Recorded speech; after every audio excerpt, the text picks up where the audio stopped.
Welcome to the Daily Dawg podcast. This is episode 40 of the podcast, and this is Wednesday, November 5th. Today we're doing our reactions and breakdowns of the Georgia-Florida game from this past weekend. And hey, what a game it was. Congratulations to the Bulldogs. Congratulations to all Bulldog fans. Georgia has now won 5 in a row against the hated Gators, 8 of the last 9 and 11 of the last 15. And I would say that is finally at a place where I feel like we have definitely reversed the trend of the many years of this series. And you'd say, wow, what does it take to reverse the trend? Well, remember, since I stepped foot on campus as a freshman, from my perspective, we were 13 and 22 coming into the game this year. Now we're 14 of 23. So you can say, well, what's changed? Well, 11 of 15 really feels like, okay, for the last 15 years now, we've won 11, they've won 4. We've won 8 of the last 9. I look at things like, look, we have fifth-year players on the team, guys who've been on the team for 5 years, fifth-year players, okay? These are guys who've been on the team for 5 years. They've never lost to Florida. That's impressive. Obviously, everybody who's younger than a fifth-year player, fifth-year senior, or whatever we might call them, they've never lost to Florida. So you're getting to where the majority of the roster has never known a game in which or a season in which they've lost to Florida. You look at current freshmen at the University of Georgia, not just football players, but any freshmen, just students there at the University of Florida. The last time that Georgia lost a more than one game, so we lost the 2020 game back in the COVID season, but the last time we lost more than one in a row, so we lost 3 in a row, these kids were in grade school. These kids were going to be like 7 to 10 years old the last time Georgia lost back-to-back games to Florida. So it's a long time now, and again, 11 out of 15. For the most part, the generation of younger Bulldog fans up through the kids in college now, kids who've graduated recently, all they know is a series in which Georgia owns and generally dominates the Florida Bulldog, or the Georgia Bulldogs dominate the Florida Gators. And the Bulldogs have largely been doing this, as we've been talking about all season, with all of their major rivals. We've won 9 in a row against Tennessee. It's 8 or 9 in a row now against Auburn. We've won a number in a row against Georgia Tech. We still have that game coming up this season. So you start looking across the spectrum of our largest rivals, and we've been winning games at a high level. Yes, the Alabama series, we've talked about that. And we've also talked about how Alabama historically is not one of our largest rivals. They become quite the modern rival, especially in this last 10 years where Georgia has faced them so often in a postseason situation with so much on the line. And yes, Alabama, as I've said previously, going back in the season, Alabama's probably taken more away from us in terms of championships, SEC and national championships, than maybe Florida, maybe Auburn, maybe everybody combined in this last 10 years. A lot of that has to do with where Georgia has put itself in those last 10 years, and Alabama ends up being the foil. And of course, we've talked about how Alabama is undisputed the best team. I mean, look, they're one of the 2 or 3 best teams in the history of college football. They're definitely the best team in the history of SEC football. They've been dominating the SEC. They have 30 SEC championships. The Bulldogs currently have 15 SEC championships. That makes us second, and we're in a position to potentially play for another SEC championship this year.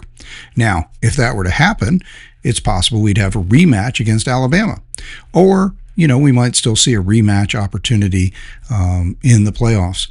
So let's recap a couple other things before we jump into the breakdown of the game and a few more things we want to assess about it. First and foremost, the playoff committee, the first playoff committee rankings, or college football playoff rankings, came out this last evening, and we're going to break those down in a separate podcast, but let's just go ahead and acknowledge Georgia is 5th. We're 5th in the AP poll, we're 5th in the coaches poll, and now we're 5th in those playoff rankings. So that seems to be the spot where we are slotted in. You have Ohio State at number 1, Indiana number 2,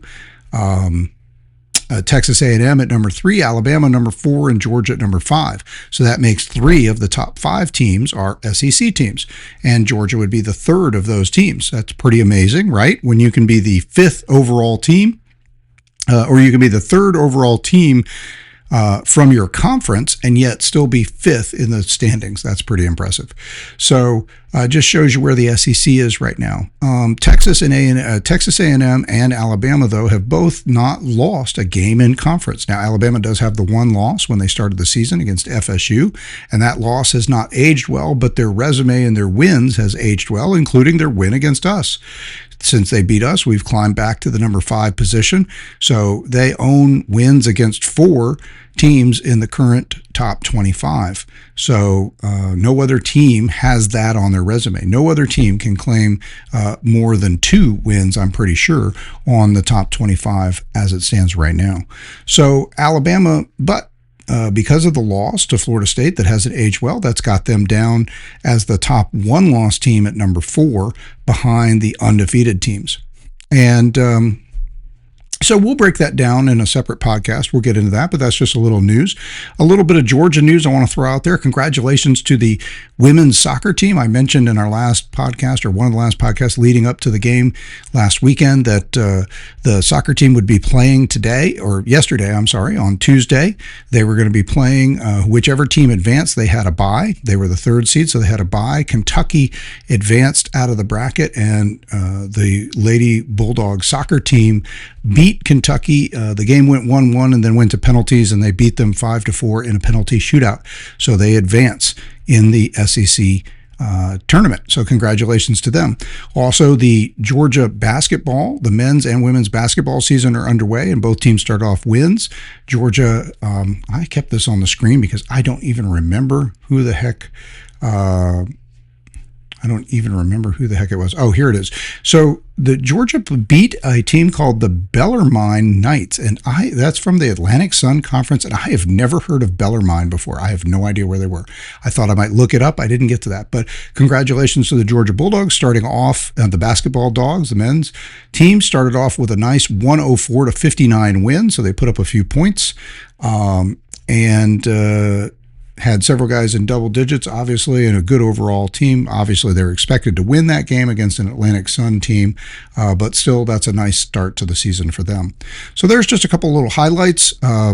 We had the Georgia back at still at number 5 in the AP poll. Georgia opens up the college football playoff poll at number 5 as well, which would mean that we would play, if the playoffs started today, we would be matched up against Memphis, which is the group of 5 team that would be slotted in as the 12th seed. So nice thing about being that 5th seed is, yes, you're playing on opening weekend. You're going to be playing a home game, and you're going to be playing the lowest seed. And in this case, that lowest seed is going to be, or would be, the group of 5 team at this point, which right now would project to be Memphis.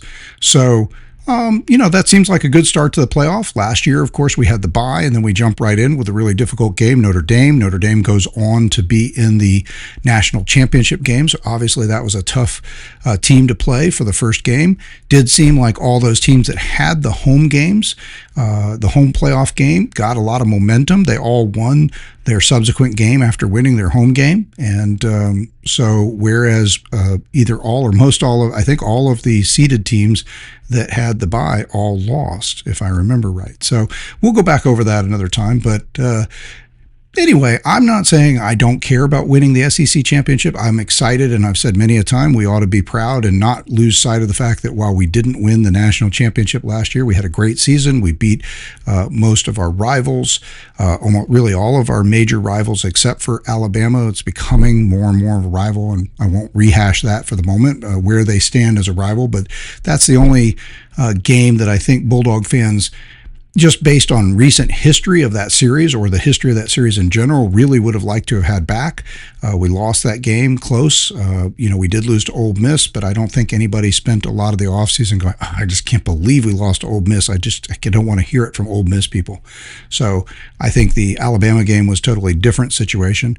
But we did win the SEC championship. We welcomed Texas to the league by beating them twice in a row. They came in with hopes of winning the SEC in their first year. It didn't happen. We beat them at their place and then turned around and beat them in the SEC championship game. So as it stands right now, Georgia does not control its destiny, because with the one loss and there being 2 undefeated teams out there. If those teams go undefeated, then they're going to be in the SEC championship game, and that would be Texas A&M and Alabama. So we're going to need some help to get to the SEC championship game. And I'm not saying, again, I don't want to do that. I think that's still the first and foremost thing to do. But at the moment, I'm not upset. I look at the position and I say, you know what? I don't think I'd mind the idea of having a December home game. What seems like on paper it should be a winnable game and a good way to get started in the playoff and build some momentum, get the home crowd fired up for a first ever playoff game in Sanford Stadium, a rare December, or maybe, I don't know historically if that would be the only December game in the history of Sanford Stadium, but I think there's a decent chance it is. I just have to go back and look. I mean, it's possible a Georgia Tech game in the home and home, at the last game of the season. Maybe those have been pushed all the way back into December, but I'm not sure about that. So a playoff game, if the playoffs were to start today and we had this home game against Memphis, I think that would be a juiced atmosphere. It'd be a lot of fun. Everybody could break out their coldest weather clothes. Hopefully, expect a cold game. Who knows where it would be seated. You got one game that's going to be off by itself and then 3 games in one day. So last year, Tennessee traveled to Ohio State and played in the night game, and it was cold. And I just think it'd be a lot of fun to bundle up into heavy cold gear in the dark night of a December game and just enjoy all the sights and sounds of Sanford Stadium in a playoff atmosphere. And in a game you'd feel really good about winning and building some momentum going into the playoff. So possibly not playing that first week of December SEC championship game, and then having a sort of a little bit of time to rest, recuperate, and get ready, and then start off that playoff run. That might not be such a bad idea, and it certainly worked for Ohio State last year. So one other thing I want to say about our run right now against the Florida Gators, by the way, I just wanted to point out, out of those 11 of the last 15, it's worth remembering Mark Richt got that ball rolling, okay? While his overall record was just 5-10 against Florida, he did close out pretty good. He won 3 of the last 5, so he was 3-2 in his last 5 against the Florida Gators. And Kirby Smart then has picked up the torch, and he is 8-2 in his 10 games now against the Florida Gators as a head coach. And so that's where you get that 11-15, 3-2 from Mark Richt, 8-2 from Kirby Smart. That gives us those 11 wins in that last 15, and just thought that was worth acknowledging. A lot of people might not have thought or realized that Mark Richt helped get that ball rolling, especially since maybe one of the Achilles heels for Mark Richt was that he was able to turn the tides, and he's really helped be responsible for where we are the last 15 and 20 years against most of those major rivals, as I keep talking about: Tennessee, Clemson, Georgia Tech, Auburn. Mark Richt really got those, helped get those series going, where Georgia's just been dominating those for 15 to 20 years now in those series. But the Florida series was a little bit of a thorn in his side. Again, in his 15 seasons, only going 5-10. And I did make mention last week, leading into the Florida game, that it's probably true that those last couple against Florida could have been his undoing. Couple bad showings that just didn't go the way he would have liked. And that may have, he lost the last 2 in a row. So he had won 3 in a row, then lost the last 2 in a row, was shown the door, and then Kirby comes in, loses his first one. So we end up losing 3 in a row to the Gators, 14, 15, and 16. And then since then, from 2017 to now, again, we've won 8 of 9, just losing in 2020. It's a beautiful day down in Jacksonville.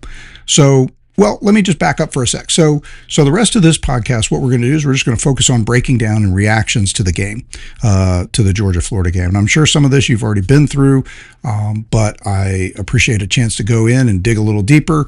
We're a little late bringing this in this week, but going to try to be back the next couple days in a row as we get towards the Mississippi State game. Let me also just say, Mississippi State game right now, Georgia by the FPI and Football Power Index, the ESPN analytics, and the computer predictors right now has about an 80% chance, according to the computers, of winning the game against Mississippi State. We started as an 8.5 point favorite, and the line is hovering at about a 7.5 point favorite. So right now the odds are very similar, and the profile is very similar. That's exactly where the numbers stood pretty much all week looking into the Gators. when we were coming up to playing the Gators. We started at about 80% chance to win. It slipped to like 79.5 and kind of held there. We started as a 7.5 point favorite, held as a 7.5 point favorite all the way through. So right now, the computers and the prediction models like Georgia to win the game at pretty much the same level of confidence that they did coming into the Florida game. So State on the road profiles as a similar matchup, at least in terms of predicted outcome for Georgia, as the Florida game did. So we'll have plenty of time to break down and really get into what we think is going to happen with the State game. I will say this one, I'm not like saying, oh my gosh, we're going to lose. I will say I'm a little scared about it.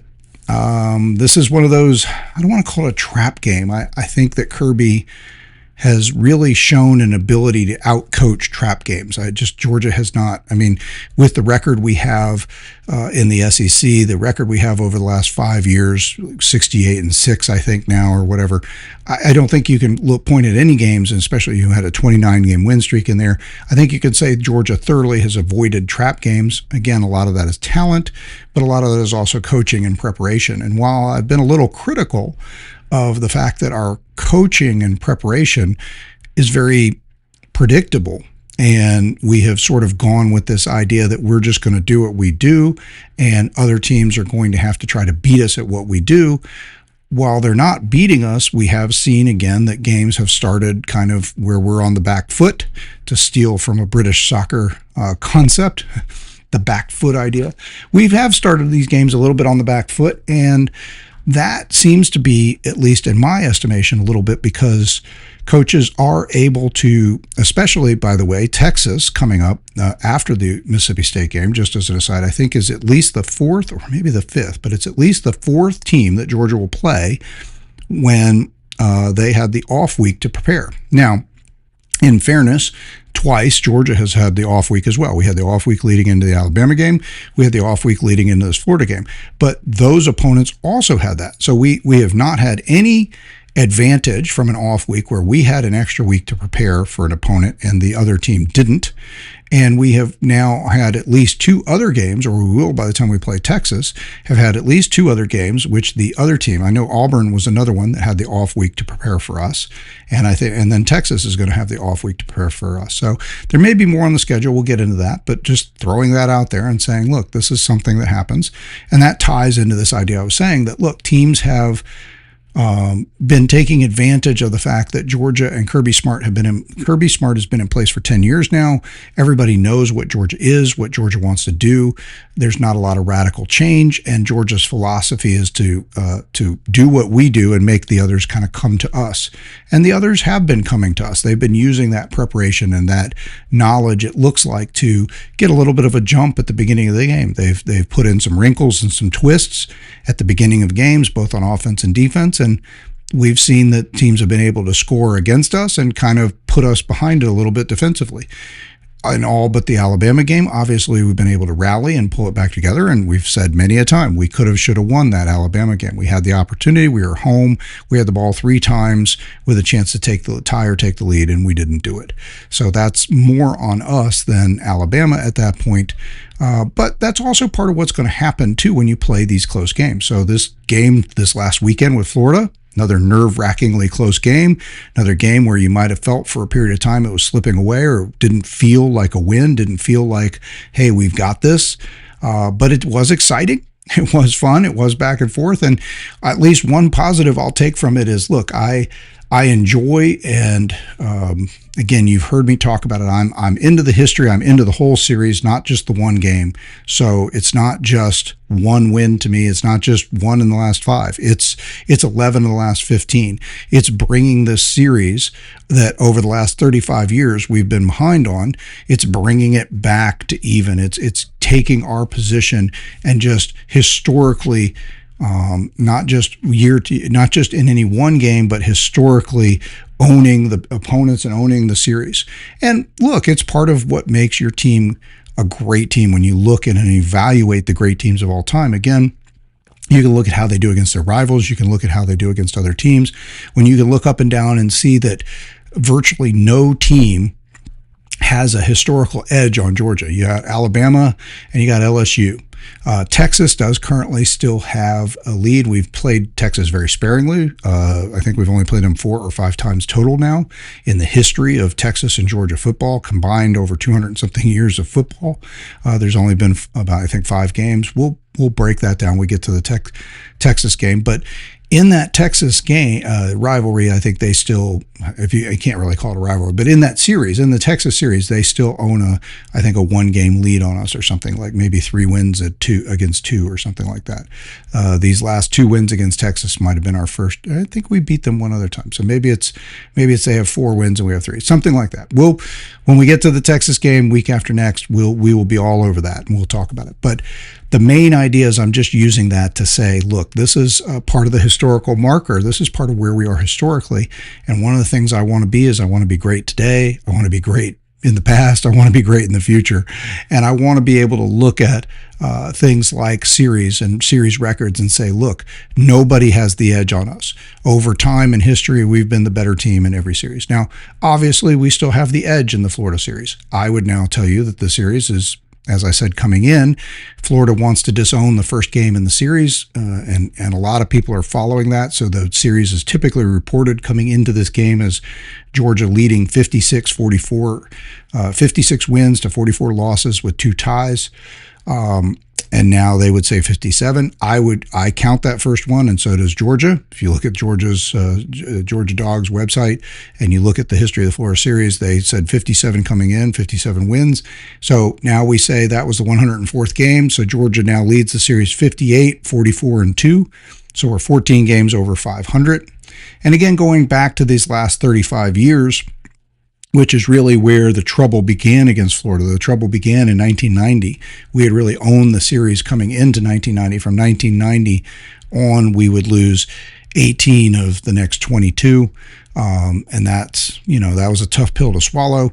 So, that's 14 under during that time. Now we're climbing our way back to even over that time span. But it's a long haul. So like I said, now we played 36 games. So we were 13 and 22 coming in the last 35 years. So now after 36 seasons, now we're 14 and 22. So we're bringing it back down. We're getting where we want to be. But we're still 8 games under 500 over those last 35 years. So we got a ways to go. And again, we're probably not going to win as much as I'd love to. I think it's probably unreasonable to sit here and expect that we will win another 8 in a row or 13 in a row over the Gators. I mean, who knows? We'll have to see. Look, this would be an important hire. Florida is got to hire a new coach now. And look, there's a lot of teams looking for coaches. Penn State's looking for a coach. LSU's looking for a coach. Oh, and that was the other piece of big news. I'm sure you all have heard and but Auburn has now fired Hugh Freeze. And you could see that coming. 2 weeks ago, I was watching scores tick by on my college football Saturday. I'll flip around and watch a lot of different games. I did not go find the Auburn-Arkansas game. I could have cared less, to be honest. But I did see the score tick by, and I saw that Auburn was down like 24-10 in the second half against Arkansas. And I thought, oh my gosh, if that holds, Hugh Freeze is going to be fired by, before Monday. So Auburn rallied, won that game. And so Hugh Freeze was not fired. But I saw the same thing happen. I did not go looking for or watch the Kentucky-Auburn game, and it turned out to be a 10-3 Kentucky win. So that sounds terrible. Sounds like that was a boring as crap game. Not great TV there. And the only thing interesting was that Kentucky beat Auburn at Auburn. And that's not as great for us. It kind of diminishes the Auburn win, but of course we played Kentucky, so that makes the Kentucky win better, I guess. I don't know. Depends on how you look at it. It's a little bit of a zero sum, as I always say on those. But long story short, as soon as I saw that score, 10-3, it was just, I think we all knew, okay, that's it. Hugh Freeze is going to be the next coach fired. And sure enough, before I got to eat lunch on Sunday, I saw the text come across. I was just about to eat lunch on Sunday, and I saw the text come across. Hugh Freeze been fired. Like, oh, well, I was expecting that. Okay. So So those are big hires. Both of those programs have been down a while. We documented that coming into the Florida game this last week, that for the last 5 years, Florida has been like 36 and 34 coming into this game. The most important thing was winning the Gasparilla Bowl, I think it was. Let me see. Yes. So coming into the game, they were 36 and 34 since 2020, with their win against Tulane in the Gasparilla Bowl to go 8-5 last year. That was their big effort. They've had 2 winning seasons in those last 5. They've had a few highlights, like beating Texas this year, beating Ole Miss and LSU last year, beating Tennessee in 2023. But that's pretty much it. I mean, they just haven't had much to hang their hat on. And look, I don't think they're on the verge of falling into irrelevance. Florida being the recruiting base and the size of the state of Florida as far as the population and the recruiting base, and just the quality of being a part of the SEC and being a brand that has won 3 national championships in the last 35 years, Florida's going to be a desirable place to play. I mean, it's and so if they get the right coach in, they could take off at any time. Auburn may be a little bit more precarious. Auburn, I've kind of detailed this, especially going back to the Auburn series. When I started on campus in the 1989 season, Auburn and Georgia were very close. I mean, Georgia, to my estimation, was maybe historically the slightly better team, but they were very close in that sort of 50, somewhere in that top 15, 18 teams in the history of college football when you put together all the history and the stats and the rankings. And the series between Georgia and Auburn was incredibly close, like we've detailed. And then Georgia has just rattled off a huge run over the last 20-something years, and Auburn has fallen behind, and that Georgia is not the cause of Auburn's run. I mean, Hugh Freeze got fired. He's like 15 and 19, I think. This is how he gets fired. So obviously he didn't play all of those nearly 40 games against Georgia. He only played 3 of those games against Georgia, so Georgia's only responsible for a little bit of his downfall. Obviously, again, there is a little bit of a zero-sum nature to recruiting across the Southeast. So if Georgia's getting a ton of players, somebody has to be missing out. That's maybe arguable right now. If Florida's got a talent deficit compared to Georgia, if Auburn has a talent deficit compared to Georgia, if that was reversed, if you go back to a period of time where Auburn seemed to have the edge, maybe they were recruiting a little better. We can break that down and analyze that. I'm saying maybe. I think Georgia and Auburn have actually been pretty even in recruiting up until Georgia exploded past them, and that's been what we've seen the last few years on the field. Florida, same thing. Florida probably had the edge. If you go back to the 90s and early 2000s, Florida was probably consistently out recruiting Georgia, or at least recruiting they were pretty equal, and yet Florida was still able to win the games and win the series and get into the SEC championship much more, as we talked about leading into the game. So that has been a little bit of a flip, but it's not exactly zero-sum because people can come from all over the country. Teams are coming from all over the country to pluck players out of Georgia, Florida, when it comes to recruiting. And now with the transfer portal being a thing and the NIL money, people can, it's much more of like looking for a job than it is like picking a school and picking a place where you ideally see yourself, which is maybe what it used to be like. Now it's more of a business decision for these kids because, they can look at it and say, look, I project as a starter who's going to give me starter money from early on. And that often is a big part of the situation, both with transfers and even early recruiting. So, all right. So anyway, those are big news. We'll talk more about that as the week goes on, but that's the situation. So back to the Georgia-Florida game. It's great to be a Gator hater. Say it's great to be a Gator hater. Yep. Okay. Like again, just really excited to have won 5th in a row. So this is the first time, again, in my time as a fan, that we have won. The last time we won as many as 5 in a row was when we won 6 in a row from the 1978 to 1983 season. So again, I was clearly alive during that time, but I was not following the team in the 70s. I started following the team some in the 80s. As I've said many a time, growing up in the metro Atlanta area and the success of the 1980, 81, 82 teams, really sucked everybody in and kind of made everybody, Georgia fans especially, starved as Atlanta fans were from a sports point of view for a winner. So, we all glommed on a little bit, and So we're all Georgia fans to a certain degree, but in the last 35 years and before that, even, like I said, it's you have to go all the way back to that 78-83 season to win 5 in a row. So yes, we won 5 in a row. Game was very exciting. It was a back and forth game. Again, this team has brought back the excitement game to game of watching the game and having the butterflies in your stomach and wondering what's going to happen. Multiple games now, I've sat there and started to think, I mean, you go back 2021, 2022, especially by the 2022 and even the 2023 season, when we go undefeated in the regular season, there were a lot of games where even if we started slow and we're trailing a little bit, or it wasn't going well early, or even coming into it, we're playing another top 10 team, like back in 2023 when Ole Miss comes to town as a top 10 team. I never had much fear. I looked at it wasn't just me being a cocky Georgia fan. I mean, the way I analyze and break down the games, the way I look at the teams, the way I look at the statistics and the talent and just the way the teams have been playing.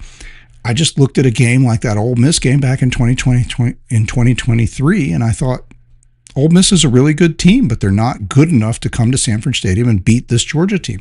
If this Georgia team plays half as well as they could, they'll win the game, even if it's a close game. If they play as well as they can, they'll blow them out. And that's what happened. They played about as well as they can. They beat them like 52-17. And, leading up to that game, I had no butterflies, no fear, no worry. It wasn't like, oh my gosh, top 10 teams coming to town. By contrast, I'm telling you right now, I have some nervousness about the State game. Like I said, I think Kirby is out coaching the trap game concept, but State is an improved team from last year. And look, they gave us fits. I went to the State game last year, and my daughter and I were there together. We watched the game, and we had a good time. It was a nice day, nice weather, but, and we got up, I think we got up 28 points at one point, or maybe at least 18 points, something like that. I have to go, but we'll look at it when we break down the game a little later. We'll look at the history. But whatever it was, we were up, at least 3 scores. But then State would bring it back to within a score or two, and then we'd stretch it back out to a couple scores, and it was kind of like that the whole rest of the half, and you kept waiting for the game to just be put away, and we never really put it away. Again, I didn't really ever fear that State was going to actually come back and win the game, but it was annoying, right? Like, this isn't fun. I mean, we should have put this game away.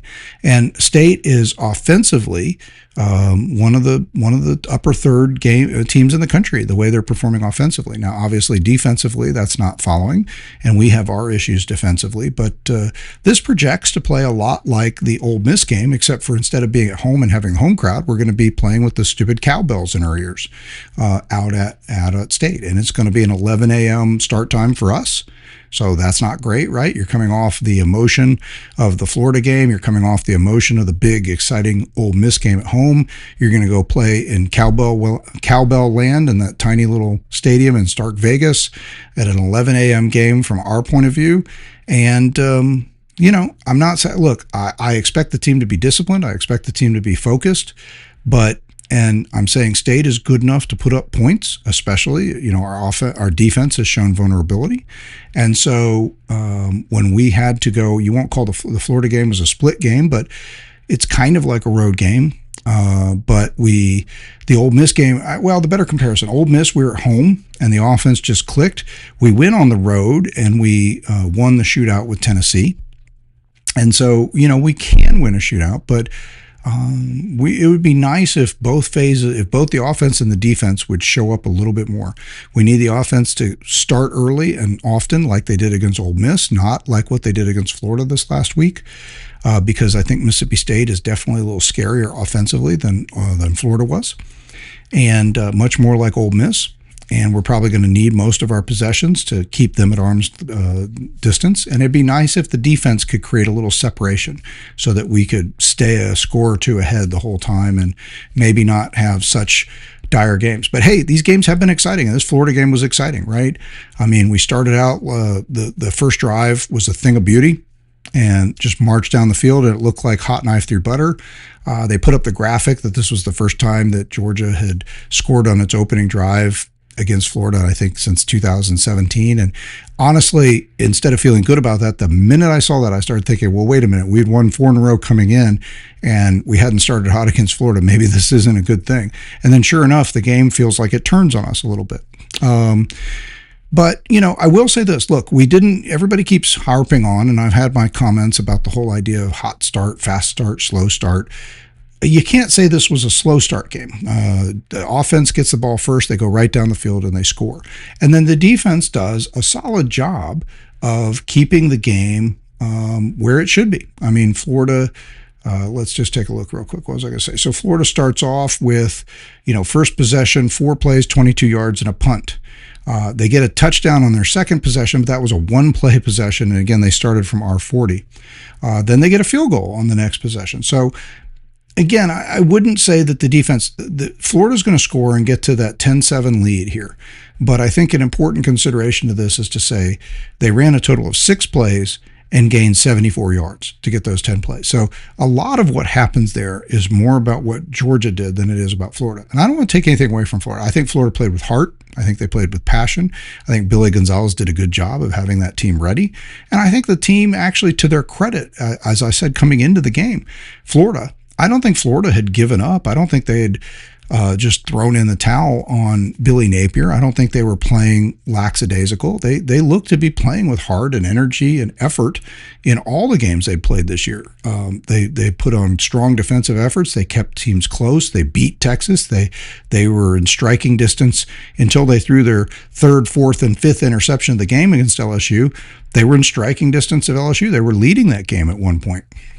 So, I mean, not that LSU's already fired their coach too. So, I mean, I'm not that was a great, but LSU's a talented team and they were on the road against LSU. So I'm just saying, look, Florida has played reasonably well in a lot of their games. They just haven't been able to actually finish and win. But, so kudos to the Dogs. They get off to a good start offensively, and they're not terrible defensively. I mean, after those 2 drives where Florida is able to get to the 10 points on the board, and now they have a 10-7 lead, Georgia, their next drives, Florida's going to go 3 plays, 5 yards, punt, 4 plays, 24 yards, punt, 5 plays, 13 yards, punt, and then they get the ball to end the half after we scored the field goal to tie the game. So then their first possession out of the half, 3 plays, 5 yards, punt. So, I mean, look, the defense didn't just give up the ghost in the beginning of this game and fall behind. Yes, we ended up behind for a period of time in the second quarter, 10-7. But again, that's going to have more to do with, yes, a couple defensive miscues. The touchdown was the touchdown Florida gets is a busted play, basically. Lagway rolls out.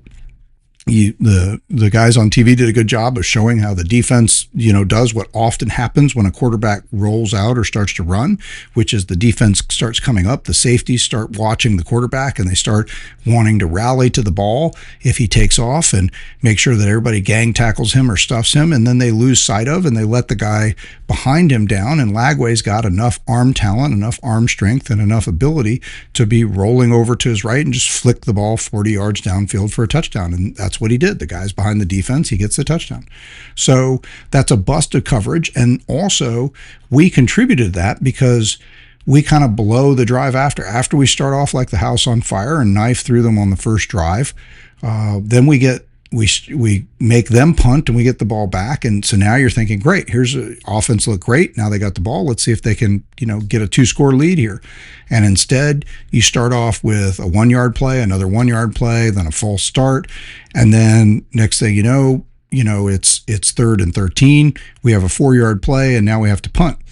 And one thing I'll say that was a little bit surprising in all of these games is that, well, of course, Florida had punted us down into that position, so it was not a kickoff. So we started from our own 15 on this drive. So we gained nothing really. So now we're going to be punting from our own 16. And Brett Thorson, who is, I have nothing but accolades for Brett Thorson. He's funny, he's engaging, and he's an unbelievable punter. And I think he's going to be punting on Sundays for a long time.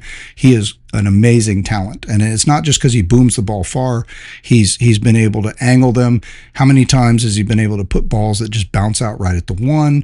He's excellent if he has to give up the yardage and just punt somebody inside the 10 or right at the 10 or inside, definitely inside the 20. He's great at doing that. His hang time is excellent. They're not just line drive punts that are hard to cover. I mean, everything he does has been excellent as a punter. But he has the worst punt I've ever seen him have on this first Georgia punt. He punts the ball for 24 yards. So we're already punting. We have a terrible drive where we run a couple ineffective plays. Then we get a penalty, another just short yardage play, and now we're punting from our own 16, and Thorson has the worst punt I've ever seen him have. It goes 24 yards. So again, Florida has the ball at our 40. So then Lagway, so that's the mistake, right? So the offense sputters and leaves us punting from inside our own 20. Then Thorson, who, again, when he's been as great as Thorson's been, I'm not complaining. Everybody's allowed to have a moment where it just doesn't go like it should. You have something goes wrong, you have a mistake. That's what happens here. I'm not criticizing him. It's just unfortunate. He uncorks the worst punt I've ever seen him do. We're deep in our own territory. So now Florida gets the ball from our own 40, and Lagway, on a busted play, the next play, boom, touchdown. So it's not like they drove the field. It's not like they, took it to us. Mostly, I mean, I will give them credit. They stuffed the plays on that. They let us run through them on the first drive. On the second drive, they kept us into short yardage plays, put us in 3rd and long. We had a penalty to help, and we end up punting. So that's the momentum shift, and that's what happened there. But overall, again, I think you have to say, pretty good start, because then the field goal they're going to get, that comes off of the interception deep in our own territory. So again, they start at our 38. They don't gain very much yardage, just enough to get the field goal. So that's it's they get down to, they do get down to our 4-yard line. So they did gain 36 yards or whatever on the drive, 34 yards. So, because they started at 38, so they get down to the 4, but the defense does hold on 3rd and goal and forces them. So again, kudos to the defense. They were put in a position where they were almost in field goal range when they started the drive. They do give up a couple plays. Really, the big play is the first play after that. And this feels like a little bit of a gash because Lagway already had the 40-yard touchdown on the last drive, right? A one-play drive, 40-yard touchdown. Then they come back when they get the turnover on the very next play. They have a 28-yard pass. So again, they're all the way down to our 10-yard line, and they're 1st and goal right after the first play. So 2 plays basically. So they start at our 40 and our 38, and they get a 40-yard touchdown and a 28-yard pass. So they get almost all of the yardage and damage they're going to do on 2 plays, right after the bad punt and right after the interception. And again, just to be clear, you all saw it, but the interception, Noah Thomas is going to have a good play. He's going to have a good block or 2 that are notable in this game. He's going to have the nice touchdown in this game, one of 3 touchdowns in the game. So we did see Noah Thomas playing a lot more with Colby Young out, and but that play was rough early in the game. That ball hits his hands, and he pops it up in the air and makes it. If he had not touched it, the ball probably just sails off into the grass, but he puts his hands on it, and he should have caught it. Instead, he pops it in the air and he makes it into an interception. It's really not on Gunner. It wasn't a perfect pass. It wasn't a great pass. It was a little off target, but Thomas gets his hands on it. And, that's what the quarterback needs, is if he's going to throw the ball like that over the middle in between the hashes, he's going to need to have his receivers get their hands on it, or at least knock it down, not pop it up in the air. So again, I'm not trying to rip Thomas. He's going to go on to have a pretty good game after that, but that was a rough start to the game for him, especially when we're counting on him stepping up and finally getting the chance to show what he can do, especially with Colby Young out. So we did get a good start, and really the game is going to just flow back and forth. There's never really a section where the Dogs just get their head handed to them or get taken apart like they did for a piece of time against Tennessee, or a piece of time against Auburn, or a piece of time against Alabama. Those are all games where for a significant chunk of first, second quarter, those teams were able to make headway both offensively and defensively and put us in a hole. Florida never puts us in a hole. We do end up 3 points down, and they are able to score on 2 possessions in one where we don't, right? So that's how they go from being down 17-10 to up 20-17, because obviously they scored 10 unanswered. So that required 2 possessions. But again, wouldn't call that dominant. It was a good stretch for them, but they didn't dominate a quarter even. They just had a nice series that happens frequently when 2 good teams play each other. They got a couple back-to-back. They stuffed us on a drive, and they got 2 scoring drives, and that allowed them to take the 20-17 lead. They got 2 scoring drives in the beginning of the game to go from down 7-0 to up 10-7 to end the first quarter. But again, like we talked about, a lot of that is poor execution by the offense, poor execution by special teams, and then a couple busted plays. So, like I said, those 10 points earlier in the game come on a total of 74 yards of drives. So we really helped them out a lot on that. This was a game that was a little bit different. We've been very efficient on drives. The Ole Miss game, we actually shortened it down to we score in the 40s, but we do it with only 8 drives, and we score on all 8 drives in the game.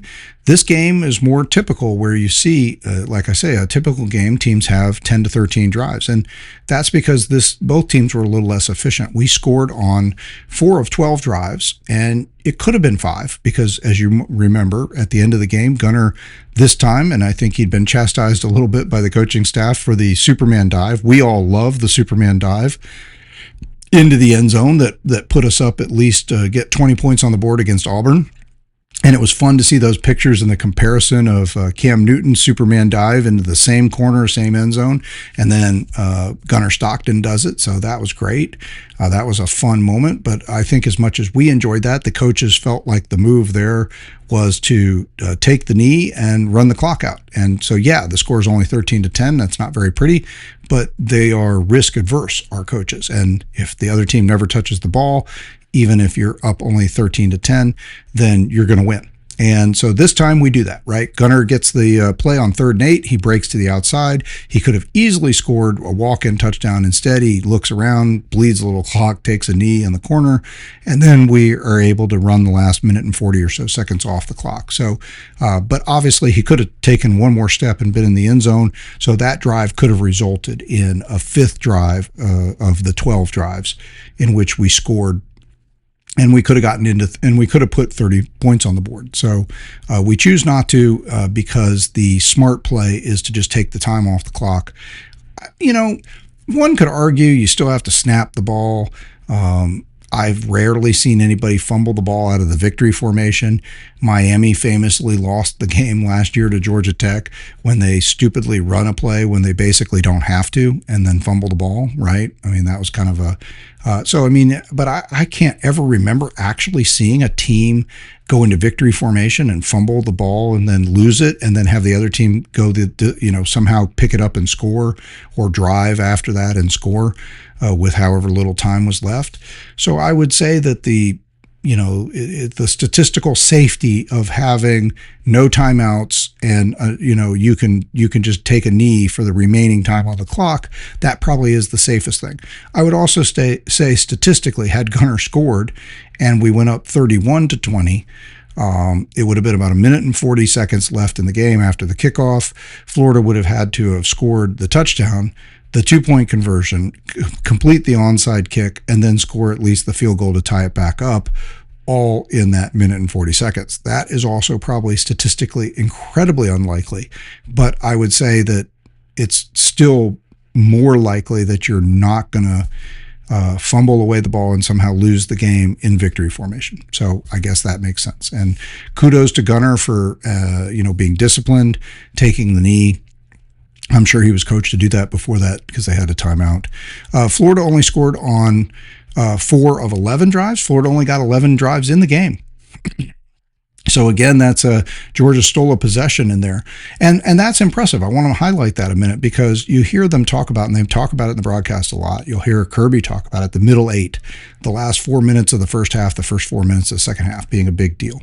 Some games, they don't matter. I don't know anybody. I'm not sure if anybody really obviously won the middle eight that much against the Ole Miss Georgia game, for instance. And some games when you're just beating a team down, it doesn't matter that much. But in a close game, the middle eight can be a big difference maker, and especially because you have that opportunity where you can have that double possession, and that's why teams commonly, when they win the toss, they elect to defer. So the hope there is that the timing will work out, that they can close the first half with the ball and score, and then get the ball to start the second half. And so you have the opportunity, if that happens, if you have the ball last in the first half and you could score a touchdown, then you're going to get the ball to start the second half and score a touchdown. You have the ability to score 14 points when the other team doesn't even have the ball. You don't even have to play defense. You're going to get 2 possessions and they're going to have none. And so that's a big opportunity to separate. And so what happens in that time frame, because that opportunity exists, is why coaches think that middle eight is so important. So Florida was in the position to potentially own the middle eight because they had at least won the coin toss. So that they already have the gimme, which is that they're going to get the ball to start for the second half first. And so the question is, what will they do with the ball before the half? Well, in their last drive before the half, they have the ball 5 plays. 5 plays, run 13 yards, and they have to punt. Georgia gets the ball, drives the ball 42 yards in 54 seconds of clock time. Now, this involved that replay with was his hand going forward? And just to say, I think his hand was going forward. I think they got the right call. Yes, it's a little questionable how tightly he's holding the football. So the rule is, it's not just is your arm going forward, but does your hand possess the ball? Now, it doesn't have to possess the ball like to some. There's not a point like between here and here, like going forward. If you're watching on video, like it's only when the hand starts forward, if you still have a good grip on the ball, then anything that happens after that's a forward pass. And I think you can see that. I think it looks like Gunner has a reasonable grip on the ball. As soon as he gets hit in the midsection by that blitzing Florida player, then the ball, his body torques, his hand torques, and the ball begins to come out, but his hand is already moving forward at that point. So I think they got it right. I don't think there's any big controversy on that. And so we're going to get the field goal, and that allows us to tie the game to start the half. But so we stole a drive there, though. So Florida ends up, they do get the ball. There's only 7 seconds left on the clock after the kickoff, after the field goal, so they just take a knee and go to the half. So no real possession for them there. But they do get the ball to start the second half, and the defense comes out and does its job. 3 and out, 5 yards, and a punt. And we get the ball following that, and the offense does its job. Probably the best drive of the game as far as powerful look. They go right down the field, 5 plays, 74 yards, 2 minutes and 43 seconds, get the touchdown, and now we've won the middle eight 10-0. We got the field goal right before the half. Florida didn't end up with a possession of any. They only had a kneel down possession. They do get the possession after the half, so they still have a chance to respond to our field goal, having tied the game up. They can't do it. We take the ball away from them and go down the field, and now we take a lead, and we score 10 unanswered. We'd like to have seen it expand on that, but that middle eight became a big part of that. That getting that 10 unanswered is a huge part of how we're able to win this game. And, another part of how we won the game, even though we were not very efficient, we only score on 4 of 12 drives, could have been 5. Florida scores on 4 of 12, but this time, compared to the Ole Miss game, where we scored 8 drives and they scored 5, but they had been up to 9 points ahead of us because we settled for field goals multiple times in the Ole Miss game, where Ole Miss was getting touchdowns, 5 straight touchdowns. That allowed them to build a little bit of a lead, even though it was I score, you score, I score, you score. In the Florida game, this last week, we sort of flipped the script. We get 3 touchdowns and 1 field goal, so we get 24 points. Florida, out of their 4 scores, gets 2 touchdowns, 2 field goals. So that 4-point difference is the difference in the game. Overall, I think they played well, but I think that, when you look at it, Georgia did consistently sort of own the game. Like I said, Florida really did not drive consistently. We helped them almost every time, even their last field goal. That made it 20-17. That was an 11-play, 48-yard drive, but that started at their 38, and that started after we, again, had a bad possession, 3 plays, -3 yards. And a big part of that involves that we have a sack in there. So, I mean, again, you got to give Florida credit. We get a 2-yard pass, an incompletion, and a sack, and then we have to punt.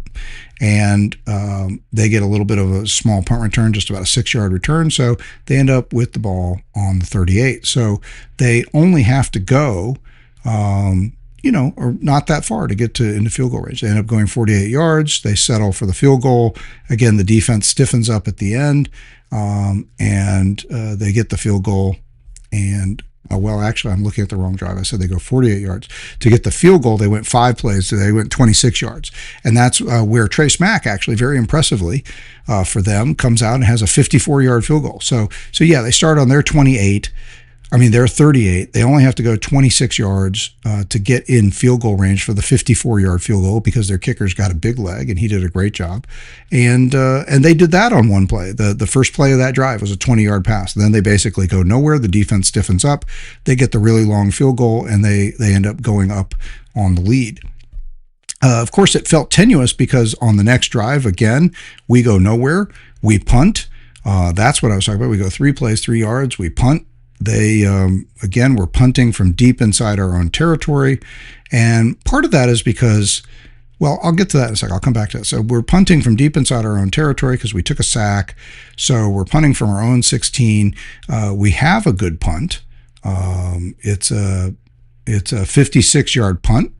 They get a 6-yard return out of it, so they get 6 yards back. But nonetheless, they start from their own 34-yard line, so it's a little further back. Pretty good punt, but we started deep. We had a punt from deep out of our territory, and they're going to drive. This is going to be an 11-play, 48-yard drive, but this is the one where we're going to force them to turn the ball over on downs. So it feels scary at that moment, though, right? Because you're watching us give up the yardage, and you're watching them get into scoring position, and you think, oh gosh, if they score again, and if they had scored the touchdown there, I think it would have been really hard. The way this game flows, I'm not sure we can win this game if they go up by 10 this late in the game.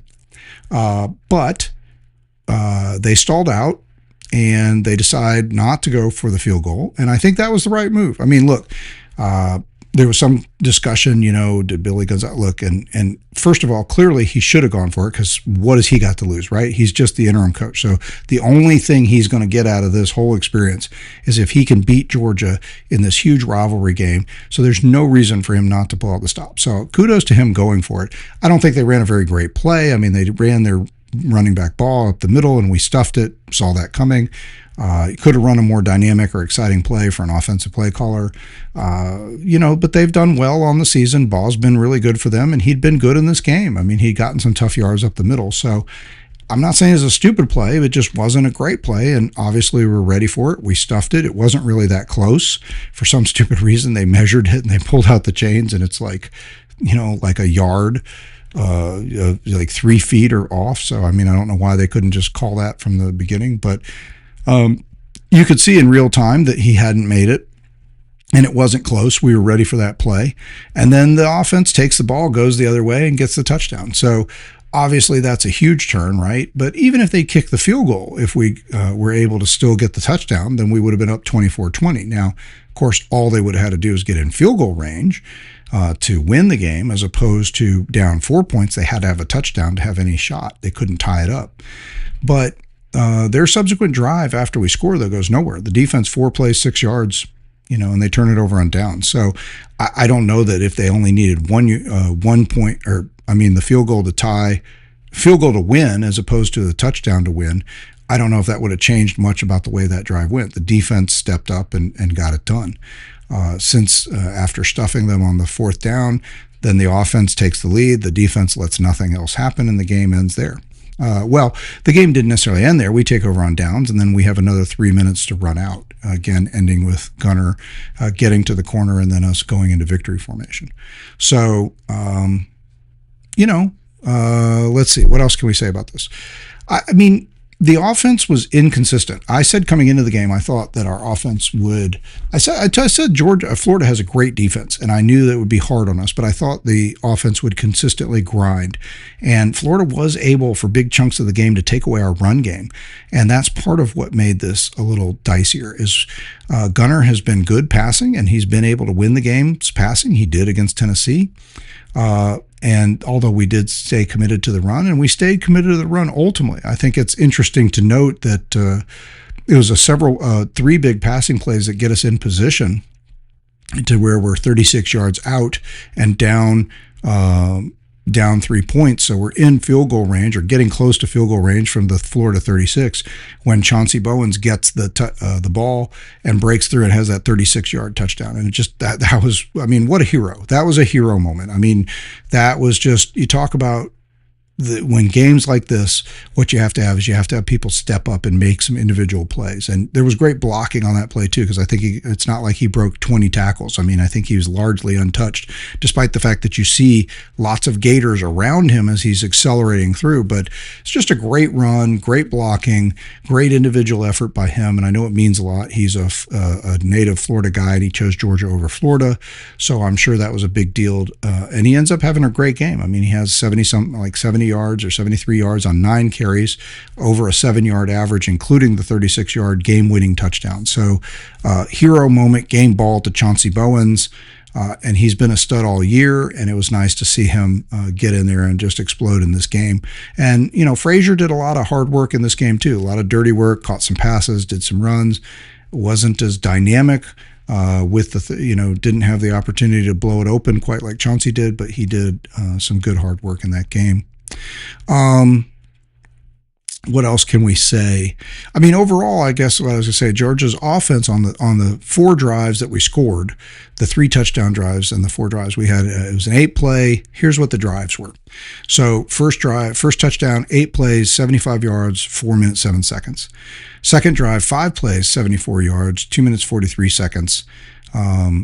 And that's your next touchdown. And then you got the other touchdown drive was 7 plays, 82 yards, 3 minutes and 18 seconds. So not super long drives, no double digits, but 75, 74, 82 yards. Each of those drives had to go to get the touchdown. And then the field goal we got was a 42-yard drive, 7 plays, 42 yards, 54 seconds. So you put it all together, Georgia had over 270 yards on their 4 scoring drives. For the game, we're going to end up at 361 yards. So that's really where this game bogged down, was that the drives that we scored, boom, boom, boom. I mean, we pretty much knifed through them and scored touchdowns and 3 touchdowns out of 4 drives and didn't settle for a lot of field goals. The problem is the other drives where we just went nowhere. And some of that, again, you got to credit Florida's defense. They're really great. Defense, they're having to overcome a terrible offense, so they're on the field a lot. But they really played aggressively. They played hard. They kind of overcommitted a lot of times. You know, the other drives that Georgia had, 3 plays, 1 yard, 3 plays, 4 yards, interception. If I don't say that it was interception or downs, just assume we punted. 10 plays, 36 yards, we punt. 8 plays, 19 yards and a punt. 4 plays, 5 yards and a punt. What else we got? Three plays, minus 12 yards and a punt. That's terrible. That's the play. That was the drive where the snap was early. Gunnar wasn't looking, and he had to run and dive on the ball. That was a big miscue. And that's kind of a theme in this game too. It was an exciting game. Again, I'm just thrilled that we won. There's a little bit of a narrative out there that either we fell behind again and let Florida, not a very good team, hang in there and had to sort of pull it out at the end. Another maybe not great performance from Georgia. I will say 2 things about that. One, I said coming into the game, Florida's a much better team than I think people realize. Like I said, their talent index, like the recruiting talent that they built over the last couple of years, you just rate their not their portal additions, but their recruiting talent and who's still on the team now of the people they recruited and what was their raw talent capabilities as, in terms of their star rankings and prospect level.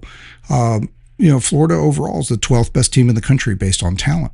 So I've said there's a big gap between the top 5, the top 3, and number 10 or 12, even between number 8 and 9, or even between number 7. Between number 3 and number 7 is a huge gap.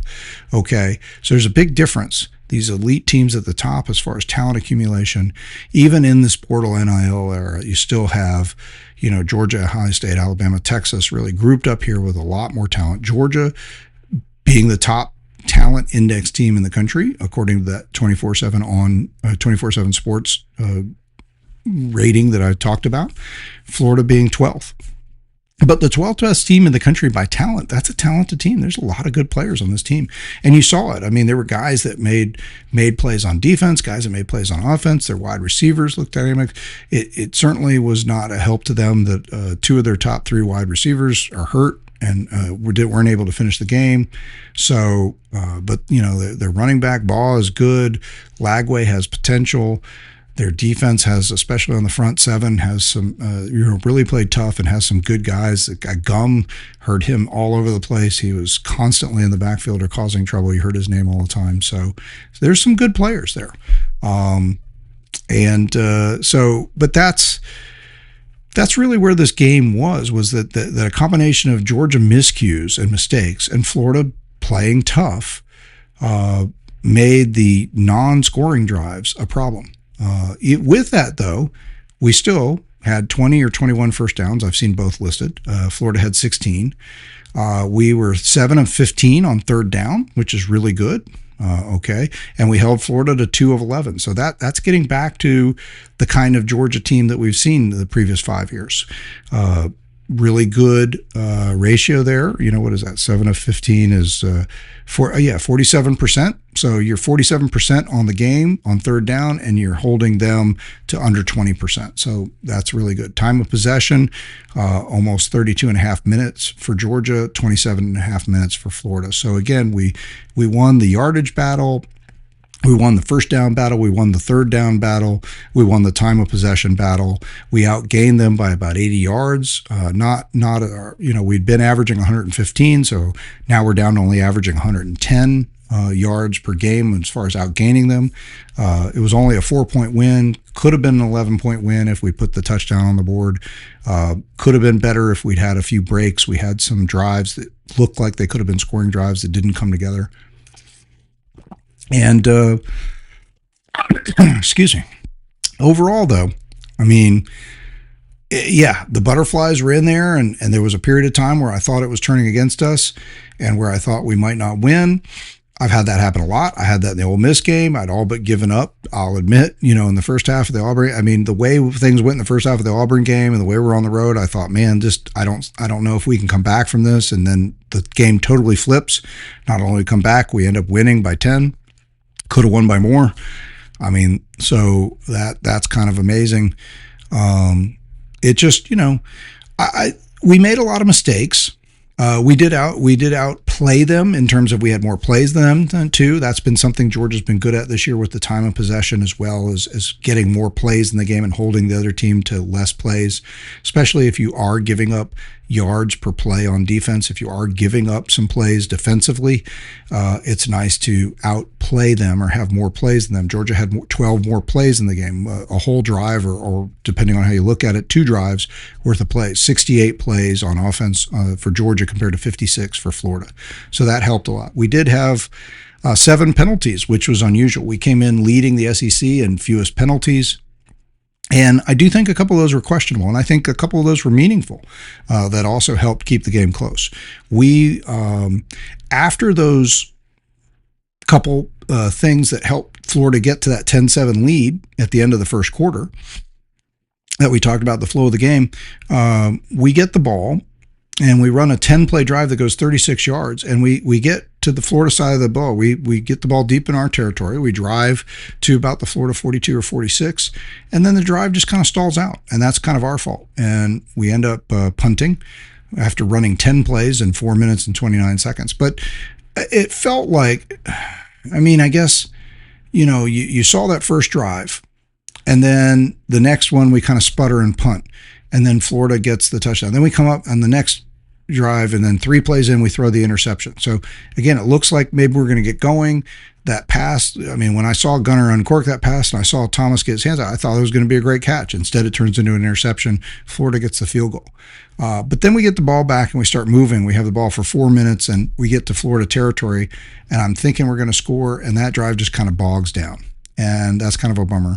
We get to the 46, so we have an incompletion, on 2nd and 10, incompletion, 3rd and 10, 3rd and 8, looks like whatever. We end up going nowhere, and so we're at the 44, and so we punt from the Florida 44-yard line. And the idea is to punt them inside their own territory and win the field position battle. We do. They go 3 and out, and we get the ball back, and that's when we get to what I think was the most controversial drive and a place where we really lost points, I think for sure. On this drive, we're going to get the ball back, and we're going to go, so we get the ball at our own 40. So we're in plus territory, as we say, right? I mean, we're not on their side of the field, but we're only 10 yards from midfield. So we get the ball on the 40, and we're going to drive it to where the key play, what I think is really one of the key plays. Everybody talks about the clap, but I think one of the biggest plays in the whole deal ends up being the, I'm trying to look for it. Give me 1 second. We get to okay, so it's on 3rd and 5. So big third down from the Florida 33, maybe a long field goal. It's not sure. You're not quite I think you could go for the field goal here. So 33 yards, that's a 50-yard field goal. I don't mind the idea. It's a tight game, and it's we're down a field goal at this point, right? We're still down 10-7. And you drove the ball the last time, you got into Florida territory, but you stalled, you had a punt. You made them go 3 and out. Now you got the ball again, and now you're back. You're back in Florida territory, you're down at the 33. So I'm not sure what you do here, but we shouldn't have had to figure out. You run a wheel route to Cash Jones. He gets 15 yards on the wheel route, and we're down to the Florida 18. And I think one of the lesser talked about plays is, and look, I can't be 100% sure about this, but they called Dylan Bell for a hold, and that calls the play back. So instead of being Georgia ball, 1st and 10 at the Florida 18, instead it's going to be 3rd and 15 now from the 43. So now you're way out of field goal range, and you got a long third down. You're 3rd and 15, right? And so I think then I think that's a big swing. I mean, look, from the 18, I feel you never can just say, oh, he's definitely going to make the field goal. But Peyton Woodring's going to make the field goal from the 18 if that drive stalls. But this drive seems like it has all the momentum. You picked up the key third down. You're down to the 18-yard line. This feels to me like a touchdown drive in the offing. And I saw the replay, and I never saw a super clear replay, and they didn't have a zoom in. There wasn't a ton of discussion about it. The Georgia radio guys said it was definitely not.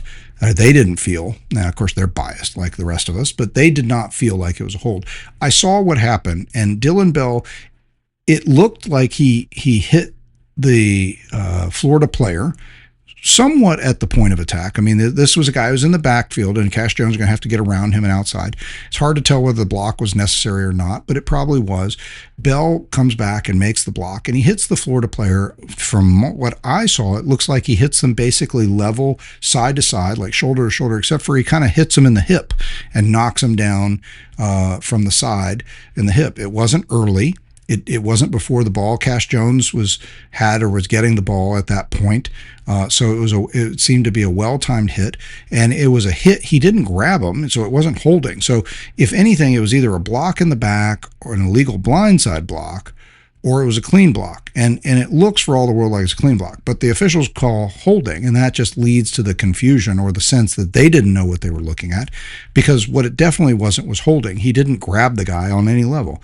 It's either a blindside or a block in the back, or it's a clean hit. It's a clean block. But they called holding, and so that puts that drive way behind the 8 ball now, right? I think that's the bigger deal. Like, everybody remembers the clap, the Gunner clap, and this controversy there. But what's going to happen then is you're going to have 3rd and 15. Bowens is going to get a 7-yard run, so now it's going to be now you're going to have 4th and 8. So it's a long 4th. So even the false start. So we think we've got them to make a jump, right? Gunner I mean, again, I don't know what they're expecting. Like, yes, he kind of had an exaggerated clap, but you also have a screaming loud stadium. You got fans on both sides. He's trying to get the guy to snap the ball. I think this is the stupidest call. Yes, there is some room for that if the quarterback is clearly trying to deceive players. But I think you have to be doing that regularly. I think if you're going to call that, that's not just like, oh, he made a loud clap. I think you have to see a guy who's shown a pattern of intentionally trying to deceive the defense over and over again. And that doesn't even look like what he's doing. If you just, the flow of the game, it looks like he's just trying to make the call because it's a fourth down play. Everybody's screaming. It's loud. You got fans on both sides and, they're going to a clap kind of thing. And he's just making the clap loud and hearable. And I think it's the stupidest call, and I hope that these guys are reprimanded in some way for that because that's a ridiculous call. Now, again, I don't know that call changed the play that much because it's 4th and 8. So what's going to happen there is he throws the ball downfield, think he's got a free play. Nothing comes of that. Pass is incomplete. So the offsides that it should have been called on Florida would have now made it 4th and 3, and again, that's still probably makes it it'd be still a 53, 54-yard field goal. So you're probably still not going for the field goal. You're probably still going to go for it. But now it's probably a more makeable 4th down, right? It's not 4th and 8. So no guarantee we're going to get 4th and 8, 4th and 2, 4th and 3, but it's more makeable. But again, to me, that's not where that drive stalled out. Where that drive stalled out was on the ridiculous just phantom holding penalty that they called on Dylan Bell when we'd picked up the first down with a ton of momentum and it was going to be, first down from the Florida 18. I think from there, we're definitely going to get the field goal. Again, you can't ever say definite, but it seems likely given Woodring's history that you're going to get the field goal at a minimum. You're in safe field goal range, if nothing else, and you got a lot of momentum and a chance maybe to get a touchdown on the board and take a 14-10 lead well before the half. Well, this is well before we get to the point with the fumble, not fumble hand motion forward thing. So anyway, I think that's a place where we were hurt by a penalty. And another place where I think we were significantly hurt by penalty was the drive that allowed Florida to tie the game, 17-all. That drive had a big miscue by Georgia. We get them in a penalty, and it's 2nd and 20, and we give up a 26-yard run on the very next play up the middle. Lagway just takes off up the middle. There's nobody there. So that's a bust by the defense. But then later in the drive, Raylan Wilson's going to get called for a pass interference, and I think that was a solid call. He was in phase with the guy. He was right there. He didn't put his hands on him. He didn't grab him, but he's face guarding. Like he never looks back at the ball. He's putting his hands up. His helmet's in the way. The ball kind of bounces off the back of him. The receiver can't really make a play for it.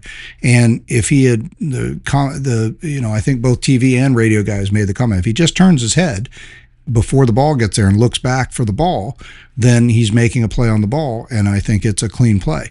It's not because he mugged a guy. It's just because he never looks at the ball. He's just face guarding him basically. So, but it's a reasonable pass interference. So that gets them inside our 10 or down to the 10 or whatever.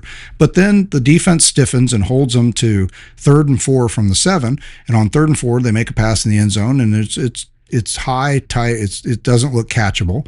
And Zachariah Branch's brother, Zion Branch, is on coverage, and I didn't see anything wrong with the coverage at all. Nothing unusual.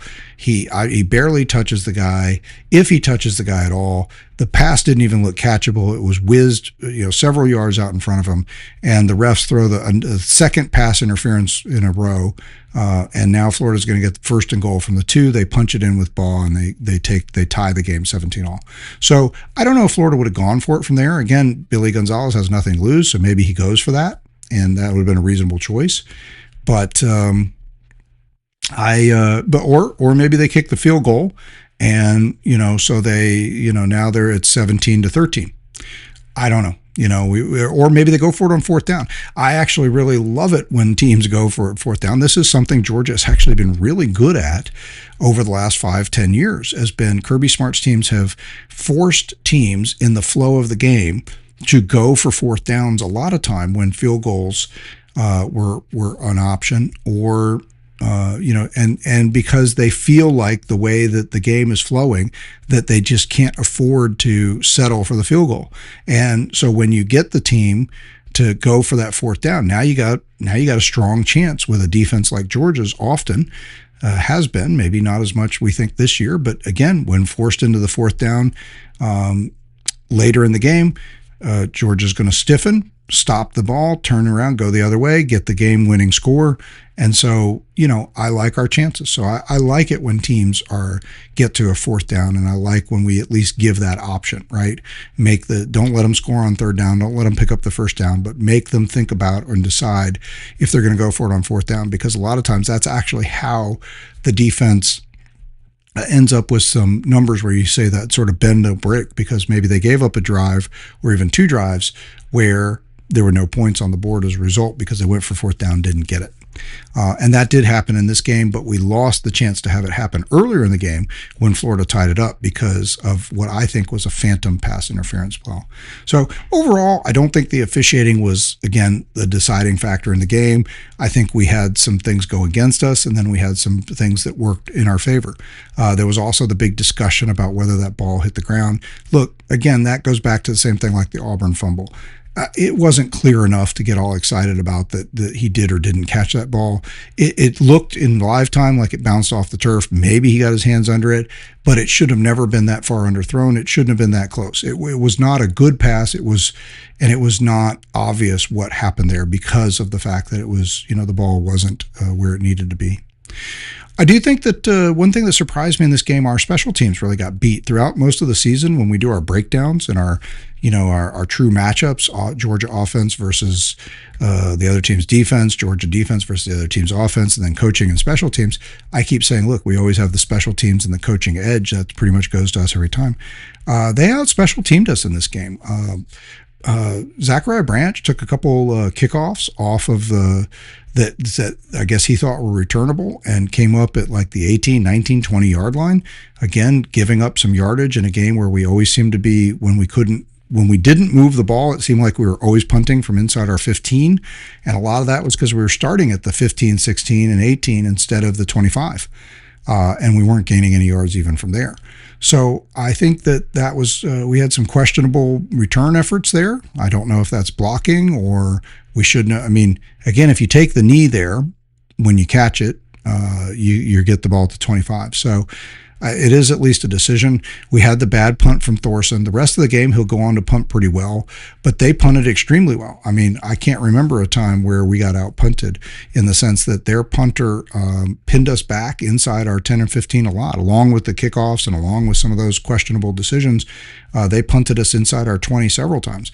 Their punter averaged 47.8 yards per punt for the game on 5 punts. Thorson had 5 punts and averaged 43 yards. Now, he had the one shank or bad 25-yarder. That certainly hurt him. He did have a 33-yard punt where he was trying to pin the team inside the 20, and he did. He kicked him down to the 10 or 11, and so there was only 33 yards available there. So that hurt his average a little bit, but overall, their special teams, and then Smack hits the 54-yard field goal.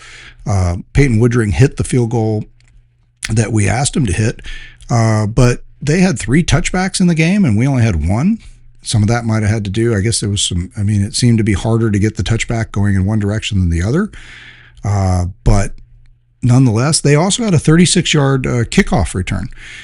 Their running back Ball got a 36-yard kickoff return. So we gave up a return. We tried some returns that didn't work. We got out punted in terms of total net yardage, especially because Thorson had the one bad punt that kind of flipped the script on the punting there. They had a long field goal.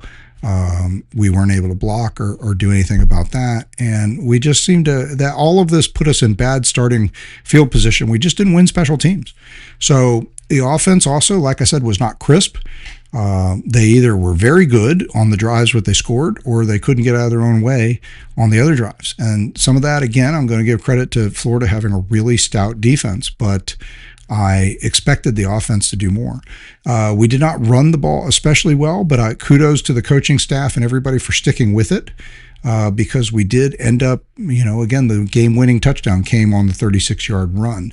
And so I'm not saying it couldn't have come on a pass, but in the end, we did outrush the Gators, and that's sort of been our standard this year, is to improve. We actually got outrushed for the season last year by a yard or two, but so we want to keep it up this year. We held the Gators to 115 yards rushing, and we rushed for 138. Both teams basically averaged about 3.6 yards per carry. So a lot of that had to do with they carried the ball less than we did, which just again means that we kind of stayed committed to the run. We ran the ball 39 times, and I think that's been a hallmark. This coaching staff has been patient. And while we never exploded and we didn't get to 170 or 180 or 200 yards in the game, seeing that game-winning touchdown run explosion at the end really just kind of validated the belief that we need to stick with the run, stick to it. And they did. And Florida, to their credit, worked hard to take away as much of the run as they could, but you can't always take it away, which is why it was good to be patient.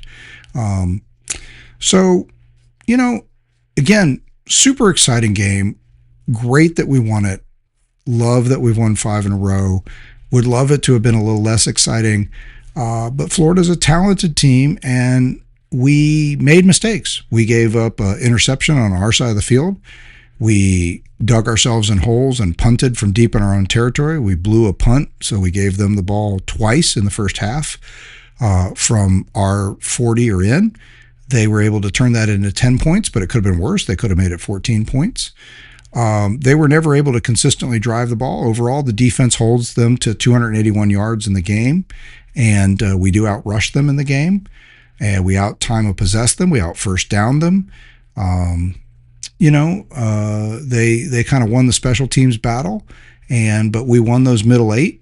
And it was another game where we played with passion, energy. We played with toughness, heart, and grit.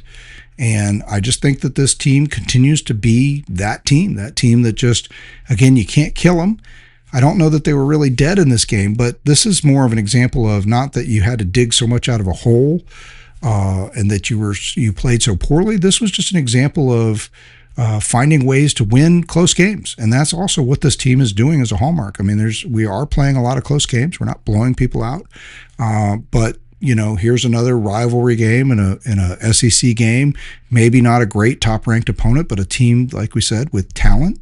Maybe a top 15 teams talent-wise, even if the execution hasn't been there. And that's why they fired their coach, is because they have talent and they're not executing. So I think they did a good job of coming in and being prepared, and they fought hard. And, overall, Georgia's better talent won the day. We had the ball longer. We racked up more yards. We were more efficient when we did have the ball, although we were not as efficient as we could have been. Florida dragged us a little bit into the game. They wanted us to. A little bit of a slower, low-scoring slogfest, which would have, and it gave them a chance, and they were close. But in the end, we were able to comfortably win a 4-point game. I mean, we take the lead with 4 point, which is a 4-point lead, which means they would have had to score the touchdown. Field goal isn't going to help them.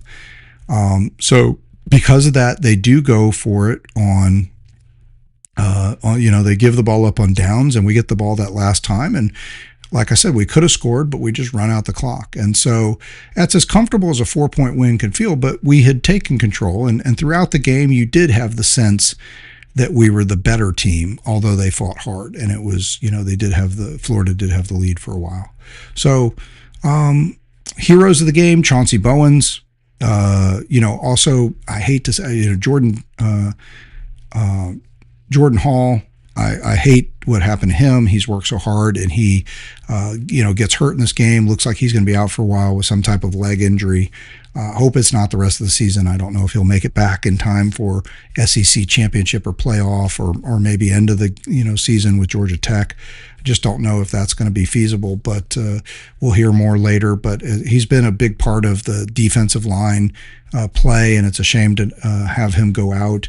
But we lost, and we were playing down 3 starters in this game because of the targeting.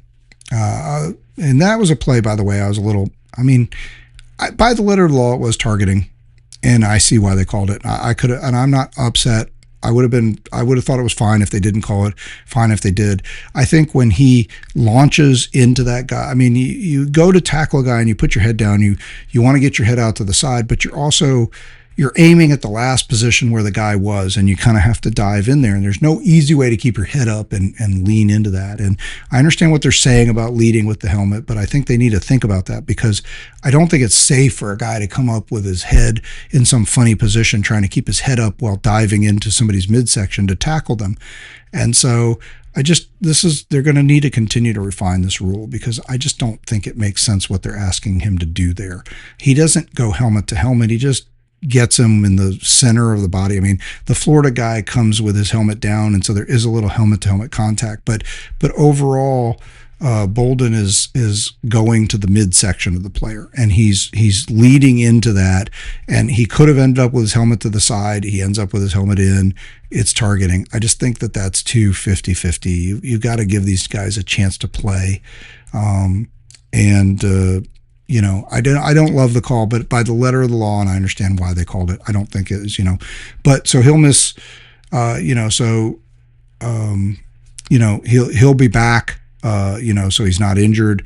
And Cole will also went out of the game, but they say he should be back for the next game. But Jordan Hall's going to be out for a while, it looks like. So that's kind of a shame. And of course, we're still missing Colby Young. So again, it gets hard to get through these seasons. Lots of attrition. But look, this was a great game. It's a great thing to watch your team go up against a rival, and in a game where anybody could win, where somebody just has to make the plays down the stretch. Again, the key idea is that Georgia makes these plays, and they make big plays at the big moment, right? The fourth down stop, then the drive the other way, culminating in the Chauncey Bowens 36-yard touchdown, then another fourth down stop on downs after that. Then we take the ball and we run out the clock. So again, you made it as comfortable as you could in a game that was going back and forth, because you took control at the end.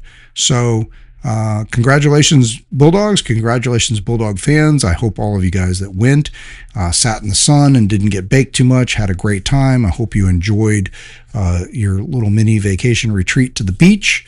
I watched it on TV and I enjoyed it thoroughly. And I just keep thinking to myself, 5 in a row, baby. 5 in a row for the first time since before I was, when I was in grade school. And no player who's been on the team, you have to have been on this team 6 years now to have ever lost to Florida as a Georgia Bulldog. Freshman students, whether they be players or just new enrollees at school, they could barely remember the last time Georgia lost 2 in a row or more to Florida. You have to go back to their grade school days to find that. And you got to go all the way back to 2020 just to find a win at all. And that feels like the aberration when you're looking back at 8 of the last 9. So it's great to be a Gator hater. It's great to be a Georgia Bulldog.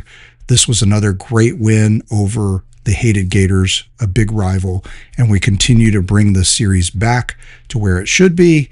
So we'll pick it up from here the rest of the week, talking about now that we have some real playoff bracket to look at, and we can talk about the playoff teams, not just speculate them, what they are today, how Georgia stacks up, where we think that's going, and then we'll break down the Mississippi State game, which I'm telling you is a dangerous game, but one that we could and should win. So look, we should still be favored in all of our remaining games, but we got 4 games left, and they're going to be tough. State is going to be tough, and it's on the road. Texas is seemingly getting it together. All of a sudden, they've got a little bit of offense. Arch has had a couple 300-yard games, and he's helping win some games, and they look more dangerous. They suddenly figured out how to find 30 points on a scoreboard, and they still have a really tough defense. So if they can play offense and defense, they can be really good. Georgia Tech suffered loss, and now they've fallen out of the undefeateds, and this may make their path to the playoff a little harder, especially if they end up losing to us. I don't know where that's going to set them in the ACC. We'll talk about that later too, but they're still a top 25 team, and they're still going to be a tough out. Haynes King, racked up massive yardage even in the loss to NC State. Their defense has been more suspect than ours, but they have their version of Gunnar Stockton, or we have their version of Haynes King, depending on whose perspective you're looking at. Haynes King is a hell of a player, and he's just willing them offensively, at least, to the most they can get out of it. So look, we still got tough games ahead, but but we're in an excellent position right now. Things are looking great, and a big part of that is knocking off another big win in the series here with Florida. So 5 in a row, baby. Go Dogs.